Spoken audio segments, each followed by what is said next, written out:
Menjelang hari jadi Banyuwangi yang ke-250, tentunya semuanya tidak pernah terlepas dari para pemimpin daerahnya. Tentu kita masih ingat Bupati wanita pertama di Banyuwangi, yaitu Ibu Ratna Andi Lestari, yang merupakan Bupati di periode tahun 2005 sampai dengan 2010. Hari ini kita akan gali lebih dalam tentang pesan-pesan beliau selama menjabat sebagai Bupati Banyuwangi pada periode 2005 sampai 2010 itu, jelang hari jadi Banyuwangi yang ke-250.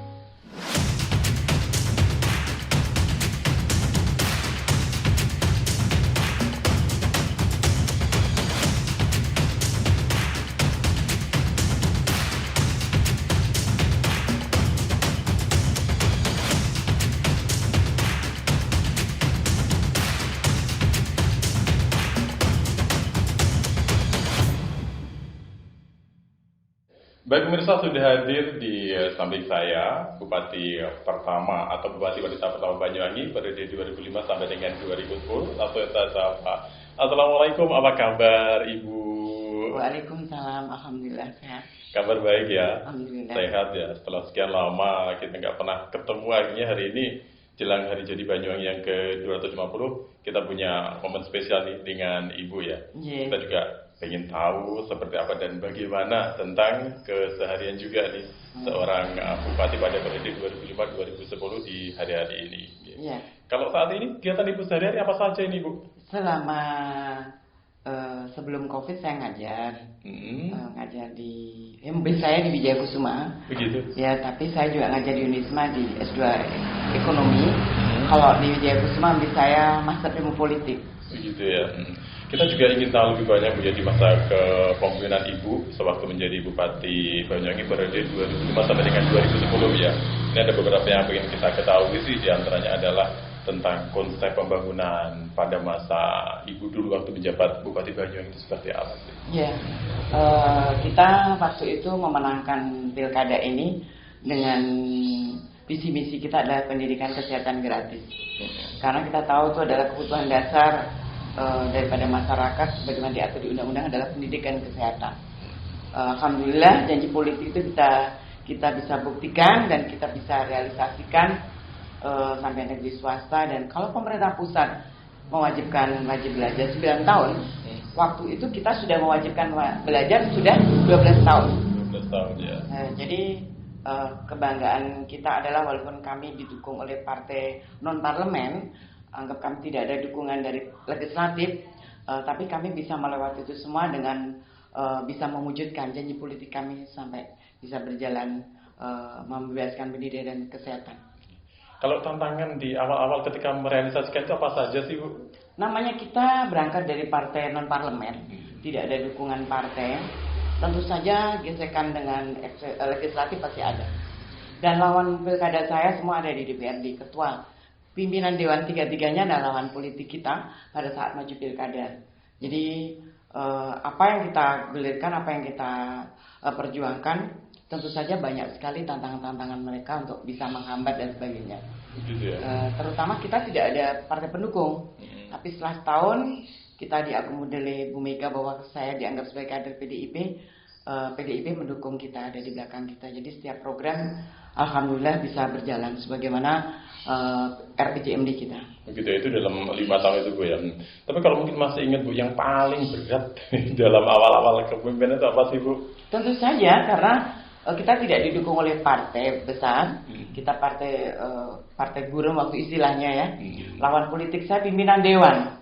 Jadi bagaimana orang tahu gesekan saya dengan Pak Wahyudi, gesekan saya di dewan itu seperti itu. Karena ya memang mereka pimpinan partai. Semua yang duduk di pimpinan dewan adalah pimpinan partai besar, sedangkan kami tidak ada partai pendukung. Yang terberat seperti itu. Jadi mereka selalu mempergunakan agama untuk membawa masyarakat, membawa kiai dan sebagainya untuk menimu kita.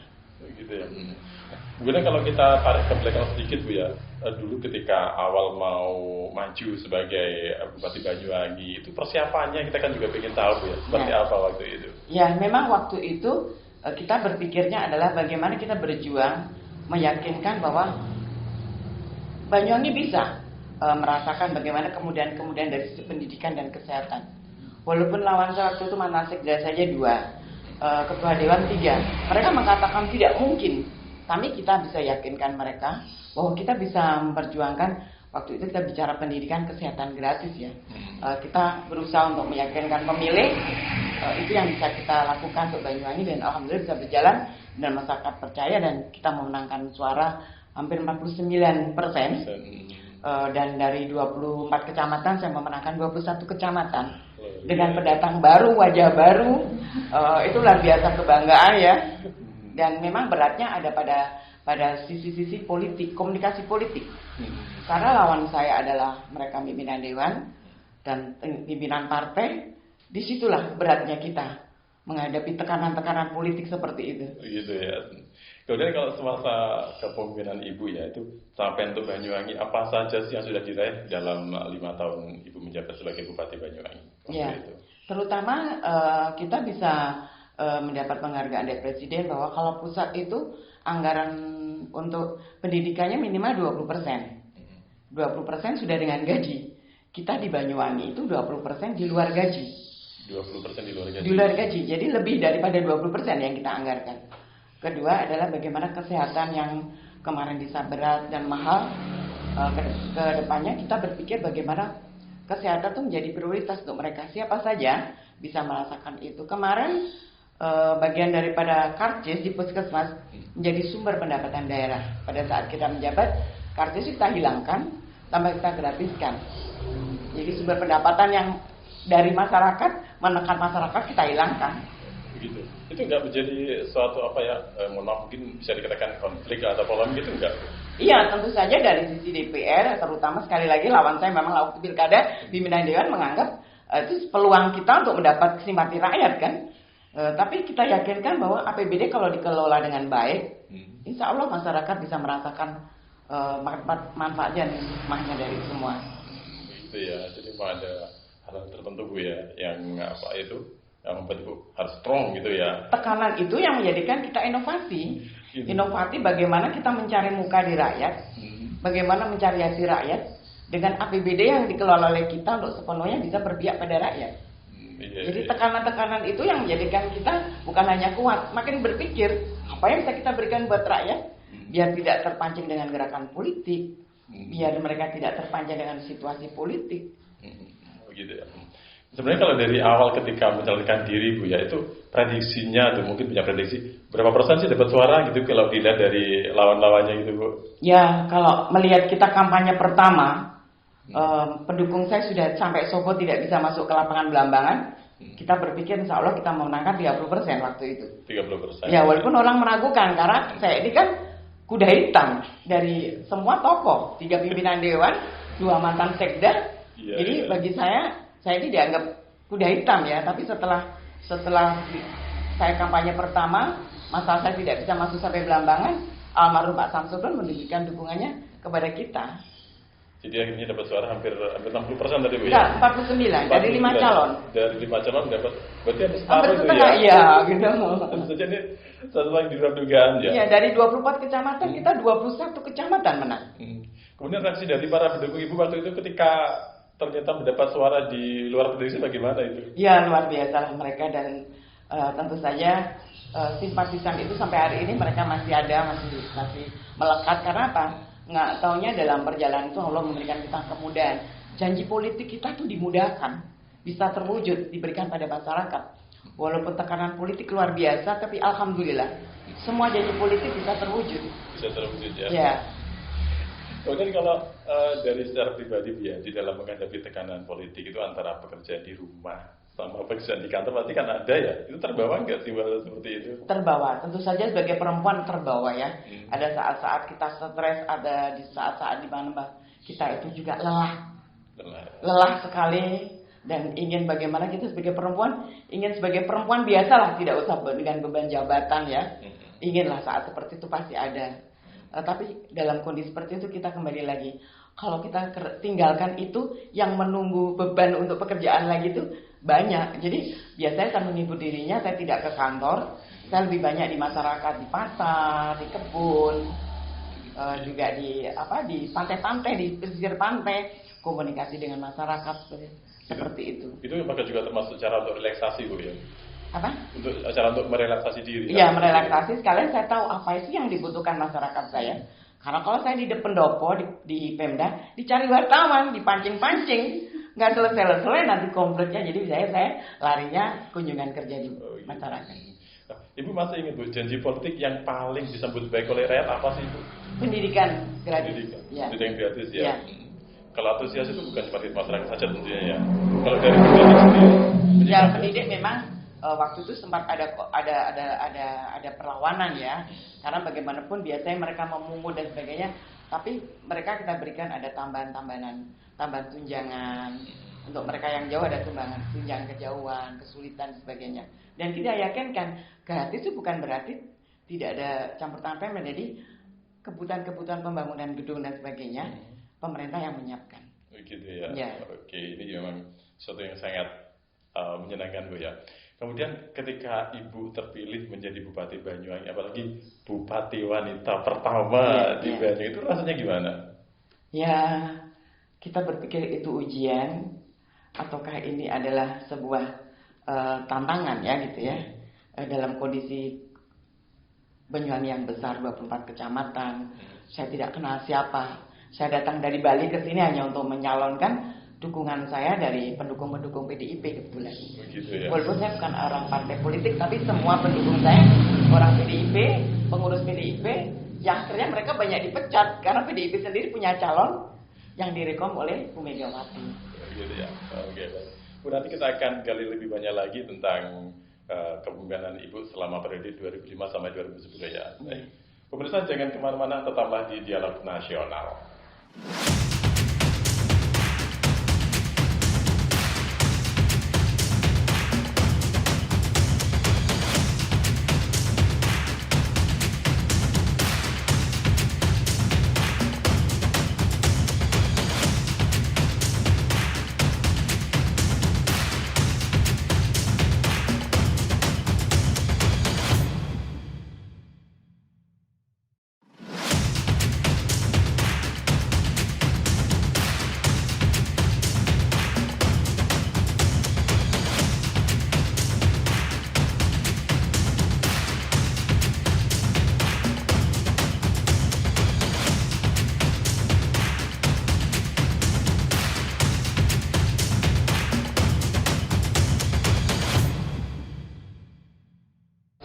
Pemirsa, terima kasih Anda masih bersama kami di Dialog Nasional. Kita masih bersama Ibu Ratna Anilsari yang merupakan Bupati Wanita Pertama Banyuwangi dan kepemimpinannya di tahun 2005 sampai dengan 2010. Ibu, kita juga ingin tahu ya, yang seperti sejarah yang tertuliskan dulunya dari Bali, kemudian ke Banyuwangi ya.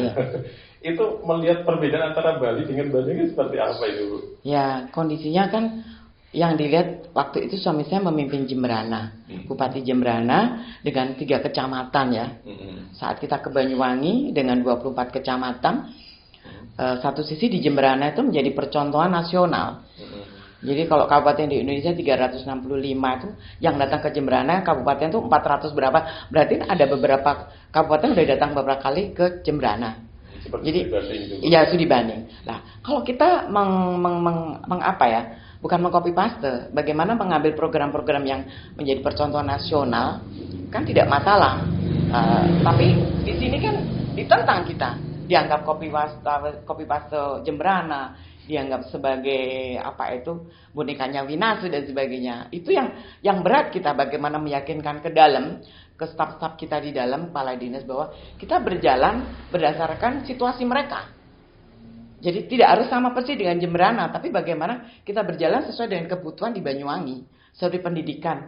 Kalau di sana dengan 3 kecamatan, dengan dia masuk periode kedua lebih mudah. Saya masuk baru pertama dengan kondisi 24 kecamatan, tentu saja apa yang kita lakukan jauh sekali berbedanya. Saya harus datang ke sekolah, melihat fisik mereka, fisik sekolah dan sebagainya. Jadi saya harus yakinkan mereka, kita beda banget gitu loh. Bedanya kita baru memulai untuk menjalankan visi misi pendidikan gratis ya. Ini kadang mereka tuh ada ketakutan nanti oleh DPR dianggap copy paste Jembrana, tapi saya yakinkan kita berjalannya dengan langkah yang beda banget. Jadi contohnya saya datang ke sekolah di Bangurejo, di kandangan. Itu ada sekolah yang kanan kirinya itu tidak ada pagarnya, hanya tiang bambu. Jadi kayak kandang sapi. Jadi itu bagaimana saya menganggarkan di situ pure untuk bangunan fisik sekolah. Jemberana sudah nggak perlu itu. Mereka sudah biayanya pendidikan untuk gurunya masuk S2, S3. Pendidikan gratis untuk S1 mereka anak-anak yang lulus SMA. Saya baru memulai dari fisiknya. Jadi itu yang saya yakinkan kepada staf saya bahwa perbedaan Jemberana pada masuk periode kedua, saya baru masuk periode pertama dengan latar belakang yang sangat berbeda. Tapi hal seperti itu bisa direalisasikan, Bu ya? Alhamdulillah kita bisa realisasikan. Itu butuh waktu berapa lama waktu Ibu kalau masih ingat ya untuk merealisasikan atau adaptasi tentang program-program itu? Pada Pelantikan 3 bulan kita sudah membuat SK Perbu pertama membebaskan pendidikan kesehatan gratis untuk negeri saja. Karena kita berpikir negeri itu mereka sudah dapat gaji sebagai PNS. Pada periode anggaran tahun depannya kita sudah bisa menganggarkan swasta dan negeri itu tingkat SD. Setelah itu tahun depan sampai SMP negeri swasta, setelah itu SMA SMK swasta kita subsidi. Jadi bertahap, Bu ya? Ya, bertahap. Karena kita juga harus memikirkan kemampuan APBD dan sebagainya, prioritas pembangunan dan sebagainya. Nah, untuk pendidikan itu, Bu, selain yang dibidik adalah sekolah, apakah juga ada sektor lain yang salah satu pendidikan? Misalnya kayak, mohon maaf, pesantren. Oh, iya. Itu kekuatan kita pada saat situasi politik luar biasa, resistensinya, tekanan mereka. Pertama mereka mempergunakan alat kiai dan sebagainya. Saya naikkan anggaran untuk bantuan pendidikan keagamaan Islam. Jadi kita bantu juga dari madrasah sampai pondoknya. Semua yang atribut terkait dengan pondok itu mulai masjidnya, sekolahnya, semua kita bantu. Sudah by name, by school. By name, by school ya. Ya, jadi tidak memandang lagi sekolah negeri biasanya atau sekolahnya Depak, tidak. Semua kita bantu. Nah, itu yang kita anggap sebagai sebuah tantangan pada saat tekanan politik tinggi. Kita bangun inovasi-inovasi yang lebih bisa berpihak kepada masyarakat. Itu untuk waktu itu butuh berapa lama, Bu, untuk bisa mencapai hal itu? Ya, 2 tahun lah, Pak ya. 2 tahun kita lakukan itu dari SD dulu, SMP, SMA, sampai semua masuk ke sekolah keagamaan juga kita biayai.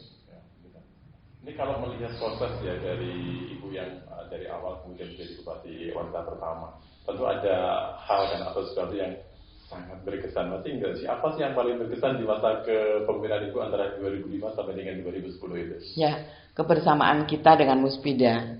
Jadi tekanan-tekanan itu mungkin Muspida kasihan dengan kita, jadi mereka kompak. Biasanya kita bawa mobil elf itu, kalau kita kunjungan kerja 1 mobil.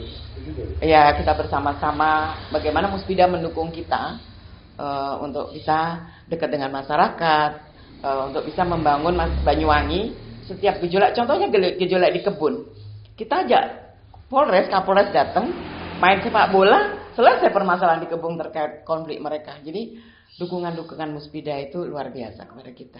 Jadi ada hal yang dilakukan, Bu ya? Ya. Membuat suasana lebih cair. Ya betul ya itu. Kemudian selama 5 tahun mungkin, Bu, ada nggak sih atau mungkin punya sesuatu yang sampai Ibu selesai menjabat yang mungkin belum terrealisasikan? Ada nggak?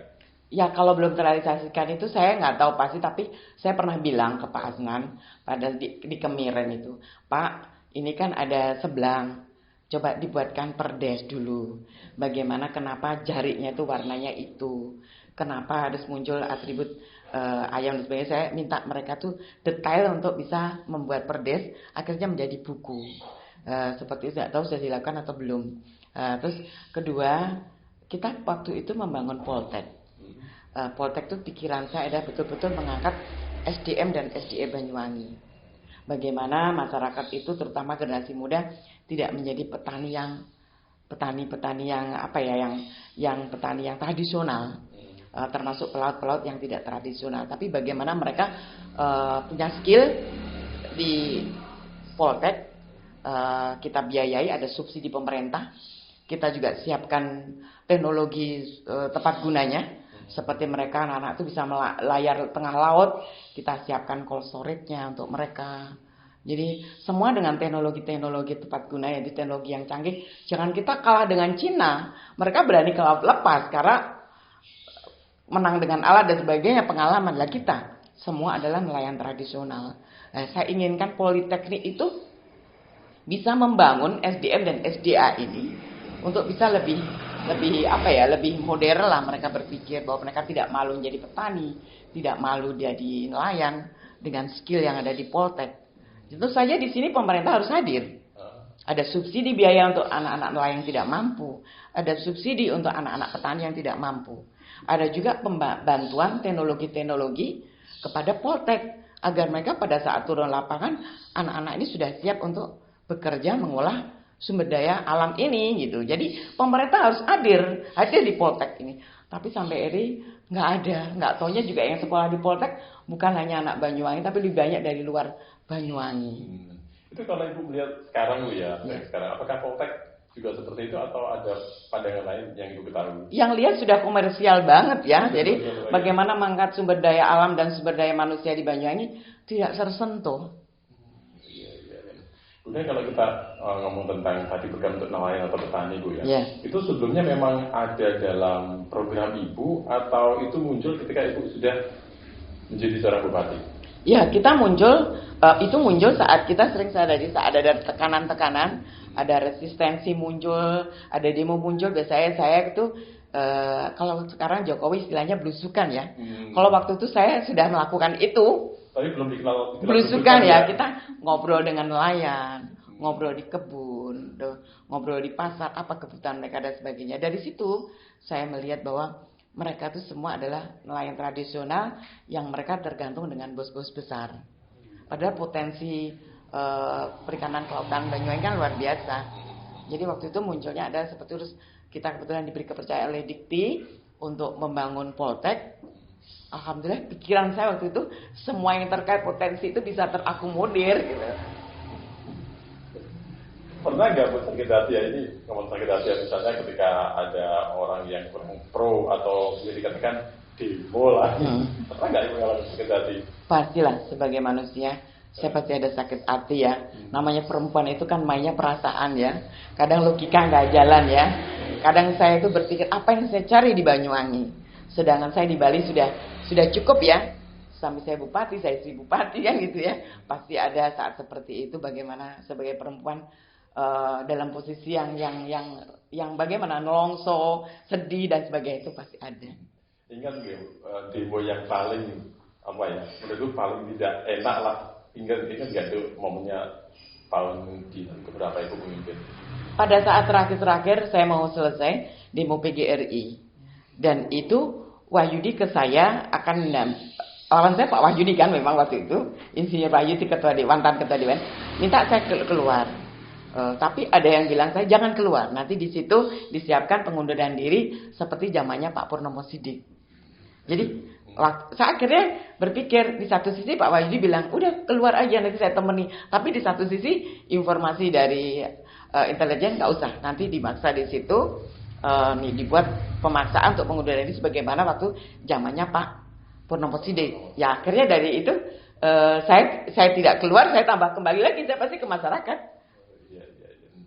Kemudian untuk ini Bu ya, mendekati masyarakat, kita ada kesulitan nggak atau waktu dulu kan kita masih belum begitu banyak kenal ya istilah misalnya pencitraan atau lain sebagainya. Pernah nggak mendengar pentingan seperti itu? Kalau dari sisi legislatif ada. Kenapa bupati ke lapangan terus kan itu tugasnya DPR dan sebagainya ada gitu. Tapi kita kan berpikirnya adalah apa yang kita lakukan kan untuk ketemu masyarakat itu adalah mereka tuh mengenal saya. Saya dipilih oleh masyarakat pertama kali. Mereka kemarin sebelumnya Pak Samsul kan dipilih oleh DPR. Saya pemilihan langsung yang pertama waktu itu kan pilkada langsung. Jadi kewajiban saya untuk mengenal pemilih saya. Saya punya tanggung jawab untuk bertemu mereka dan menanyakan apa yang mereka butuhkan, apa yang mereka perlukan. Kayaknya kita semakin pengen dalam lagi ya mengenal sosok seorang Bupati Banyuwangi pemimpin era 2005 sampai dengan 2010. Tetap di Dialog Nasional.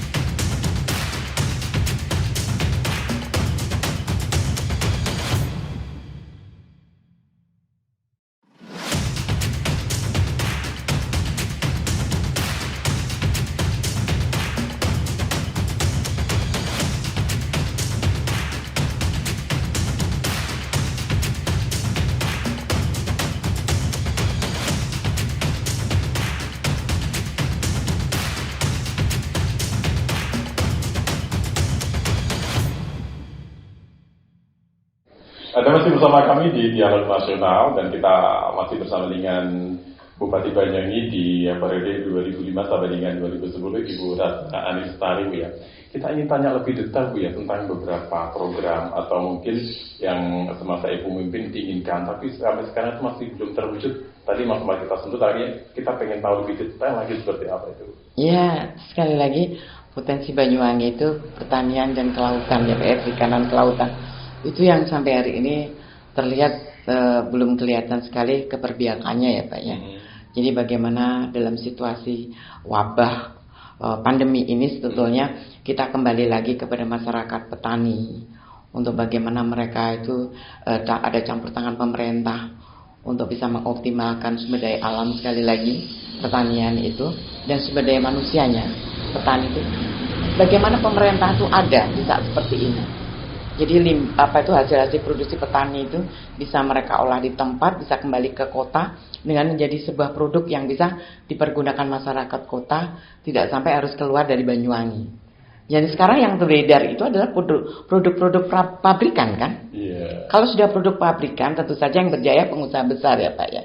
Jadi bagaimana petani ini tersentuh, bukan pada saat pandemi itu diberikan beras 5 kilo, selesai begitu aja enggak. Tapi bagaimana menumbuhkan ekonomi di pertanian itu, hasil-hasil pertanian itu diolah oleh mereka.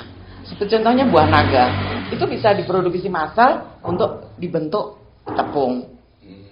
Tepung bisa dipakai untuk makanan-makanan, sehari-hari kerupuk dan sebagainya. Karena kayaknya masyarakat Indonesia tuh kerupuk menjadi lauk ya. Iya. Jadi hal seperti itu kan terus rantai perekonomian, rantai usaha ini terus berjalan dan bergerak. Nah, yang saya lihat itu belum bergerak. Termasuk perikanan kelautan. Bagaimana daerah Muncar itu betul-betul menjadi potensi lautnya bersih, pantainya bersih ya. Waktu itu sempat kita ada bantuan sebetulnya dari kementerian mau dibuatkan rumah susun untuk nelayan dan nggak taunya nggak jadi itu Mina Bahari ya, nggak taunya terus putus setengah jalan, tidak ada lanjutan lagi. Nah, itu kemarin kita buat agar Muncar itu bersih, masyarakatnya dibuatkan hunian yang bersih, yang sehat seperti itu, rencana kementerian seperti itu. Nggak tahu sampai hari tidak ada tindak lanjutnya gitu ya. Ini kan ada istilah ya, tak ada gading yang tak retak ya. Mungkin dari tak ada gading yang tak retak. Iya. Dari seluruh program yang Ibu inginkan waktu itu, pasti kan ada yang belum terrealisasi. Itu berapa persen Bu yang sudah terrealisasi dan yang belum? Yang kalau dari sisi janji politik, alhamdulillah sudah semua ya. Tapi kalau outputnya itu tidak maksimal, itu wajar lah ya, karena 5 tahun dan betul-betul kita menata semua itu dari sisi APBD-nya. Dari sisi APBD itu kita itu di dalam otonomi daerah, pemerintah daerah itu diberikan kekuasaan sepenuhnya untuk mengelola APBD, untuk mengelola keuangan daerah. Bagaimana kita pandai-pandai meminit uang itu agar sampai pada masyarakat sesuai dengan kebutuhan masyarakat. Jadi ini kan baru otonomi daerah itu baru dimulai. Bagaimana kita memanfaatkan jabatan kita, idealisme kita dengan peluang otonomi daerah itulah. Itu yang kelihatannya kita udah bisa melakukan itu, tapi outputnya dari sisi SDM mungkin PNS-nya belum sepenuhnya untuk bagaimana yang dipikirkan output. Hasil kita itu adalah bagaimana hasil kerja kita sesuai target. Tapi kadang mereka melakukannya yang penting sudah berjalan, ya kan? Yeah. Yang penting sudah saya lakukan. Nah, itu seperti itu mungkin yang saya lihat belum maksimal. Belum maksimal ya. Kalau dilihat sampai hari ini Bu, apakah hal ini juga masih sama kondisinya? Kalau saya nggak bisa masuk ke dalam dari birokrasi ya, karena bagaimanapun alat ukurnya kan mungkin beda ya. Kalau saya waktu itu pembuat kebijakan, saya juga pelakunya, sebagai pejabatnya saya bisa mengukur mereka ya. Tapi hari ini kan saya hanya dari luar tentu saja dari media yang saya baca dan sebagainya. Nah, kalau dari sisi media kan udah bagus. Ini kemudian kalau jelang hari jadi Banyuwangi Bu ya, yang ke 250, pasti Bu juga punya pesan-pesan untuk pemerintah Banyuwangi atau untuk masyarakat Banyuwangi. Ya. Ya, kalau melihat situasi hari ini pariwisata Banyuwangi sudah dikenal secara luas, bagaimana itu semua menjadi pendorong masyarakat untuk lebih mandiri. Pemerintah hanya sebagai tamu, sebagai pendorong support. Jangan pemerintah langsung yang melaksanakan ini. Yang saya lihat adalah masyarakat perlu dibuat mandiri. Seperti di Bali kan yang melakukannya Asita. Pemerintah menjadi tamu saja kan, asosiasi pariwisata yang melakukannya. Jadi biar masyarakat luas atau pengusaha yang menggerakkan itu semua. Jadi termasuk promosinya, promo dan sebagainya, biar masyarakat dan pengusaha yang melakukannya. Ini yang perlu didorong. Tentu saja aturan-aturan hak paten banyak yang harus dilakukan untuk bagaimana memayungi seni-seni kita, seni-seni Banyuwangi itu semua perlu dilakukan secara legalitasnya. Jadi dibuatkan hak paten dan pengakuannya nanti ke belakang lah. Jangan sampai rezim ini berubah lagi arah kebijakan, selesai semua kan itu ya. Tapi kalau masyarakat dibiarkan mandiri, habis itu dikawal dengan aturan-aturan dan sebagainya, mungkin siapapun pemimpinnya, insya Allah pariwisata ini akan tetap berjalan. Dan catatan-catatan terkait dengan budaya-budaya ini betul-betul tersimpan rapi di museum kita. Tidak sekedar melaksanakan pariwisata festival, tapi adalah historinya. Ya, ada catatan-catatan yang perlu dibagikan untuk anak-anak cucu kita lah ya. Aturan-aturannya lah ya. Kalau tentang pariwisata di Banyuwangi Bu ya, tadi seperti yang Ibu Advanjina sampaikan tadi, kan ada beberapa hal yang kayaknya perlu lebih mendalam lah, kayak perda dan lain-lain. Nah, untuk itu sebaiknya yang baik untuk para pelaku seni atau para wisata di Banyuwangi seperti apa sih Bu? Ya, kalau untuk pelaku seninya ya harus tahu dong apa yang dilakukan dia itu ada dasarnya. Memang ada sejarahnya, ada ceritanya ya. Jadi nanti jenengan sudah tidak melakukan itu lagi. Yang melanjutkan tuh tahu, tidak jarini ini itu, tapi ada betul ceritanya, sejarahnya dan sebagainya, catatannya yang di pariwisata mungkin di museumnya ada semua. Jadi makanya kalau memang itu berangkatnya dari masyarakat, dimulai biar masyarakat merasa itu sebagai bagian dari adat mereka, budaya mereka. Jadi buatkan perdes dulu lah, des dulu, naiklah dia ke perbub nanti menjadi perda. Jadi naik diusulkanlah hak paten. Jangan sampai wisata seni kita menjadi diakui oleh negara lain dan sebagainya lah ya. Arahnya harus seperti itu. Ini kalau kita ngomong tentang wisata Bu ya, ini pasti kan ada hubungannya dengan festival juga kan. Jadi kalau bisa dilihat sekarang kan di Banyuwangi banyak sekali festival yang macam-macam, mulai dari festival yang paling kecil misalnya di kayak Posyandu dan lain-lain. Kalau itu sendiri melihatnya bagaimana Bu? Ya, kalau Posyandu kan bukan bentuk dari wisata ya, dari program kesehatan dari kementerian yang udah berjalan turun temurun ya itu ya gitu. Ya kalau itu menjadi sebuah festival bagus, mendorong masyarakat untuk bagaimana lebih mengartikan arti Posyandu di lingkungan mereka masing-masing. Walaupun tanpa festival pun Posyandu masih jalan, ada kader Posyandu. Kebetulan waktu saya dulu kader Posyandu kita berikan uang saku ya mereka 25 apa kalau sekali datang. Jadi ada pengakuan kita kepada kader Posyandu. Mereka tidak lagi sukarelawan Posyandu, tapi kalau nggak salah 10 orang kita berikan dia 50, dari 25 naik 50 sekali datang tuh ada kader-kader besar anggaran untuk kader Posyandu. Iya. Jadi Pak Kali juga termasuk salah satu cara untuk memotivasi mereka, Bu. Iya, sangat memotivasi lah mereka. Ada pengakuan lah untuk mereka yang selama ini identik dengan ibu-ibu, ya kan? Identik dengan sukarelawan, tapi ada pengakuan seperti itu. Sebetulnya Posyandu tidak harus ibu-ibu, tapi lebih banyak yang melakukan itu ibu-ibu. Sebetulnya dengan hari ini yang kesetaraan gender, bapaknya di rumah, ibunya kerja, kan bapaknya harus bawa anaknya ke Posyandu dong. Tapi itu kadang juga tidak dilakukan oleh bapak-bapak ya. Tentu saja ibu ya. Ibu yang menjadi penggerak kayaknya di situ ya. Lebih banyak penggeraknya perempuan. Sebetulnya tidak harus perempuan ini gitu. Kemudian kalau tentang festival yang lain ini kan bukan cuma masalah Posyandu kan ya. Kalau sekarang kan banyak sih festival A, B, C, D ya, gitu betul, ya. Itu kalau misalnya ditarik ke belakang dengan programnya Ibu waktu menjabat selama 5 tahun itu, apakah memang ada yang berkelanjutan atau ada terusan, ada enggak?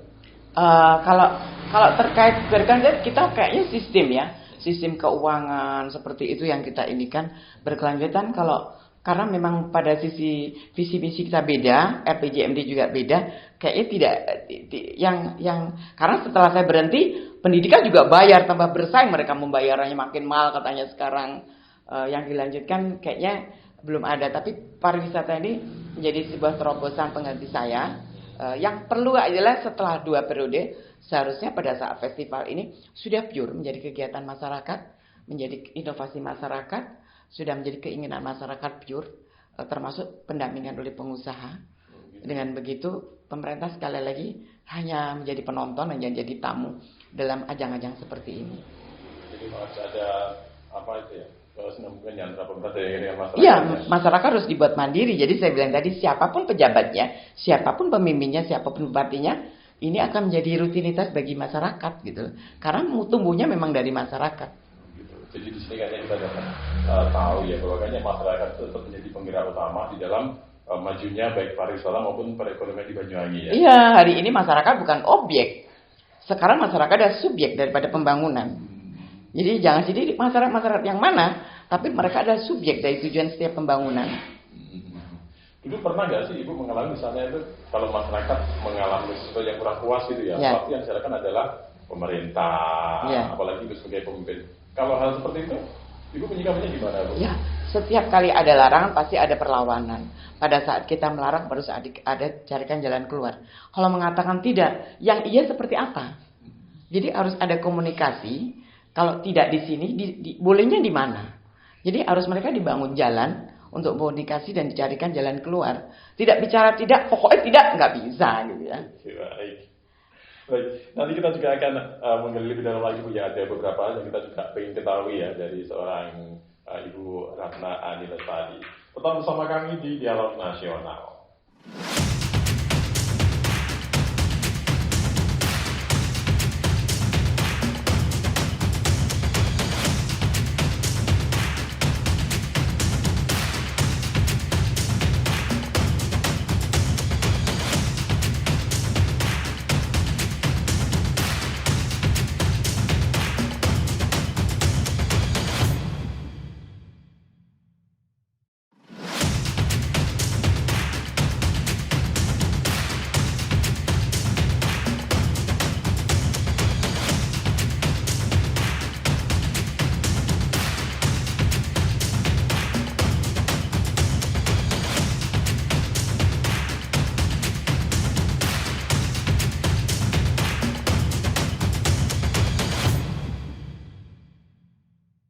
Anda kembali bersama kami di Dialog Nasional. Kayaknya semakin lama semakin seru, semakin banyak juga yang saya ingin ketahui ya, atau kita ingin ketahui. Dan kita masih bersama Ibu Ratna Ani Lestari. Kita juga pengen mengetahui ya, kalau untuk Banyuwangi saat ini, pandangan Ibu untuk kondisi Banyuwangi saat ini seperti apa sih Bu? Baik, bagus. Kotanya ceria, ya kan, cerah dan terang, di mana-mana kan lampunya banyak. Lampu ya, itu lampu. Kalau kondisi kan? Banyuwangi secara keseluruhan tuh baik, kondusif sekali. Tidak pernah ada gejolak seperti waktu saya hampir tiap hari ada demo ke Pemda. Situasinya sangat aman. Kemudian kalau melihat dari hal itu kan menurut Ibu kondusif ya. Ya seperti yang saya sampaikan di dalam hal yang bagus pasti ada yang kurang bagus kan gitu ya. Kalau saat ini Bu ya, apa sih menurut jenengan itu yang perlu dibenahi atau mungkin perlu ditambahkan supaya Banyuwangi menjadi semakin kondusif, semakin baik? Apa ya, namanya sudah bagus ya. Kalau ada kekurangan sana sini wajar lah ya. Mungkin sambil berjalan pemimpin yang baru ini kan baru 10 bulan ya. Mungkin bisa diperbaiki. Kalau saya nggak bisa ngasih saran ya, karena saya hanya penonton dan saya hanya menikmati sajalah, disyukuri saja. Hari ini Banyuwangi baik, hari ini Banyuwangi aman, kondusif. Kalau kita mau tarik belakang kembali Bu ya, sebagai seorang pimpinan itu pasti nggak lepas dari yang namanya. Tadi kan kita sempat menyebut demo ya. Kalau demo kan pasti ada hubungannya dengan kritik dan lain-lain. Untuk menyikapi hal itu seperti apa sih Bu? Kalau misalnya mendapat kritik atau hal yang kurang bagus atau kurang menyenangkan di hati, Ibu menyikapinya bagaimana itu? Waktu itu karena saya ini satu sebagai istri bupati, muda, umur saya 40 tahun. Saya pegang jabatan sebagai bupati. Kalau saya tidak ada kritik, tidak ada tekanan dari lawan politik saya akan takabur. Pasti saya akan takabur, saya akan lupa diri. Tapi saya merasa bersyukur bisa melewati itu dan menjadi sebuah kekuatan kita, kekuatan saya terutama sebagai perempuan, untuk bisa lebih berhati-hati, untuk lebih waspada kepada siapa saja, dan tidak mudah percaya kepada siapa saja. Tentu saja kita lebih dekat dengan rakyat. Makanya saya cari mukanya di rakyat dengan kebijakan-kebijakan yang pro rakyat. Kemudian dari 5 tahun memimpin Ibu ya, ketika terjun ke masyarakat ya, belusukan dan lain sebagainya, ada hal nggak sih yang paling berkesan ketika bertemu langsung dengan masyarakat atau warga? Mereka itu masyarakat tuh diberikan diberikan senyum, disapa, berapa anaknya, kerja apa. Luar biasa, mereka bangga ya, yang nyapa bupati gitu ya. Jadi itu sebuah kebanggaan ya. Saya ini siapa sih gitu. Mereka saya datangin dengan luar biasa, bangganya, gembiranya. Kadang itu yang membuat kita berpikir, saya dibeli oleh mereka. Saya ini anggaplah super bagi mereka. Mereka harus tahu kemana mereka saya ajak pergi. Mereka juga harus tahu berapa biaya yang mereka harus keluarkan. Maksudnya adalah apa yang bisa saya berikan buat mereka dengan anggaran-anggaran pemerintah yang hari ini saya kelola. Mereka harus tahu bahwa itu semua adalah milik mereka. Itu adalah uang mereka, itu adalah uang rakyat. Jadi saya sebagai sopir harus menginformasikan semua itu kepada mereka. Itu rakyat untuk rakyat ya? Ya, semua untuk rakyat. Saya dipilih oleh rakyat. Saya berpikir tekanan-tekanan politik itu membuat kita inovasi. Oke. Kemudian kalau misalnya Bu ya, ini ada kesempatan ya. Ada kesempatan, misalnya Ibu itu ada kesempatan untuk maju lagi sebagai Bupati Banyuwangi kembali. Dapat nggak ada kesempatan itu? Ya, insya Allah kalau memang itu sudah menjadi takdir, ada jalan, itu semua atas kehendak Allah. Kita bisa menolak seperti apa? Karena pada saat saya menjadi DPRD, menjadi bupati, saya tidak pernah punya cita-cita untuk jadi bupati. Semua berjalan begitu saja dengan situasi. Saya masuk konvensi, saya masuk pendaftaran, saya dapat nomor urut, saya harus kampanye, saya lakukan itu semua dengan begitu saja, tidak pernah terucap. Siapa yang jadi bupati? Tidak pernah. Jadi kalau hari ini ada peluang seperti itu, pasti semua itu atas kehendak Allah. Kita syukuri aja. Kalau secara pribadi Bu ya, kalau secara pribadi, tadi kan kalau misalnya ada kesempatan ya, kalau secara pribadi sebenarnya ada keinginan nggak sih untuk kembali menjadi orang nomor 1 di Banyuwangi? Ya, kalau keinginan ada, insya Allah. Insya Allah ada ya. Ya. Oke. Kemudian kalau kita juga pengen tahu tentang apa itu seorang ibu Tatane Lestari ya, untuk saat ini Bu di dalam menghabiskan waktu saat ini ya, mereka ini mengajar ya. Ada kegiatan lain nggak Bu yang dilakukan? Ya, hari ini saya lebih baik kumpul-kumpul organisasi wanita. Saya di situ sebagai pembina, sebagai penasihat, seperti itu. Jadi hari ini berkumpulnya dengan dunia wanita yang dulu saya tidak pernah melakukan. Hari ini saya lebih dekat dengan para perempuan-perempuan itu. Oh gitu ya? Iya. Ini kalau dari organisasi ada nggak yang menyuarakan, ayo Bu, maju lagi Bu. Ada ya gak? banyak ya. Banyak masyarakat yang mengatakan itu banyak. Tapi kan kita berbicara maju itu harus ada modal, biaya dan sebagainya, dukungan partai dan sebagainya. Gitu ya. Kemudian apa sih yang Ibu ingin wujudkan saat menjadi bupati? Misalnya menjadi bupati kembali, apa sih yang ingin diwujudkan? Menjadi kembali lagi pendidikan yang murah untuk masyarakat, kesehatan yang menjadi hak masyarakat itu adalah menjadi sebuah kebutuhan wajib mereka. Jadi sakit pun mereka tidak harus datang, tapi bagaimana aparat kesehatan ini berubah pola pikir, perilaku mereka yang melayani masyarakat gitu loh. Jangan sampai mereka tunggu datang dan sebagainya. Ada pelayanan keliling dan sebagainya untuk bisa meninjau atau melihat bagaimana kondisi masyarakat kita, terutama lansia. Ada rumah lansia, mereka bisa datang sekapan saja dengan ada dokter spesial dan sebagainya. Saya ingin melihatnya dalam bagaimana kebutuhan dasar dari masyarakat Banyuwangi betul-betul diperhatikan. Jadi termasuk program baru kalau misalnya kembali menjabat gitu. Ya. Tapi kalau secara keseluruhan Bu, monggo gitu. Ada nggak pernah yang saat ini nawarin langsung gitu Bu? Monggo itu kan kalau dia bukan orang partai politik juga nggak mungkin. Iya. Kalau partai politik pun juga harus ada. Memberi kode apa gitu. Ya kalau itu biasanya masyarakat umum ya, gitu. LSM dan sebagainya hari ini bicara, ayo Bu kita coba independen. Iya, saya insya Allah siap asal ada anggaran, ada dana ya. Semua kan perlu dana. Oh iya, lagi masalah dana ya. Oke, baik. Ibu terima kasih banyak sudah memberikan waktu untuk bersama dengan NTV di Dialog Nasional. Mudah-mudahan Ibu selalu sehat, Amin. apa yang jadi keinginan Ibu bisa terrealisasi. Amin, amin, amin. Terima kasih. Baik pemirsa, demikian tadi dialog nasional kita bersama Ibu Ratna Alistari yang merupakan Bupati Wanita pertama Banyuwangi periode 2005 sampai dengan 2010. Terima kasih. Sampai jumpa.